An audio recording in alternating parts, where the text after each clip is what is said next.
እኔ ኦሮሞ ነኝ፣ ምንም ችግር የለው። ኦሮሞነቴ ኢትዮጵያዊ መሆኔን የሚያሰቃየኝ መሆን የለበትም። እኔ ሰው ነኝ፣ እኔ አብይ ነኝ፣ እኔ ወንድ ነኝ። እነዚህ ማንነቶችን አስታርቄ መጓዝ የሚችል መሆን መቻል ይኖርብኛል።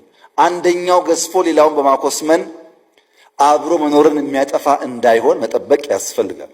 በጣም ችግር ነው። አንዳንድ ሰዎች ከስራቸው በላይ ያስጮሃሉ። በቴክስት ስራቸው አይጮሁም፣ እነሱ ያስጮሁታል። የላቁ የተሻሉ ለመሆን ያስተቃዩናል። በቴክስት ግን ምን እያደረጉ ነው ስንል ቢሮአቸው አይጮሁም፣ አይናገርም ስራቸው።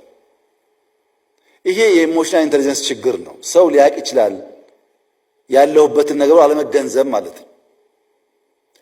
ከሚሰራቸው ሰዎች ጋር ሰላም የላቸውም፣ ሌላ ስራ ግን ይመኛሉ። ባሉበት ሰላም የለም፣ ግን መንግስት አዳዲስ ስራዎች እንዲያመጣ ይጠብቃሉ። ሊኒየር የሆነ ኤክሰለንስ፣ ሊኒየር የሆነ እድገት በሌላው ነገር ዝቅ ያደርጋል ማለት ነው። በሆነ ጉዳይ በጣም ጎበዝ ሆነን በሆነ ጉዳይ ዜሮ ከሆነ ይጓተታሉ። ኢሞሽናል ኢንቴሊጀንስ ላይ ሆሊስቲክ የሆነ ኢንቴሊጀንስ ላይ ካላደገ በቀር በማትማቲክስ፣ በፊዚክስ፣ በኢንጂነሪንግ ብቻ መጎበዝ ሰውየው ሙሉ ያደርገው። ያ ደግሞ ማህበረሰብ አይገነባም፣ ተቋም አይገነባም ማለት ነው።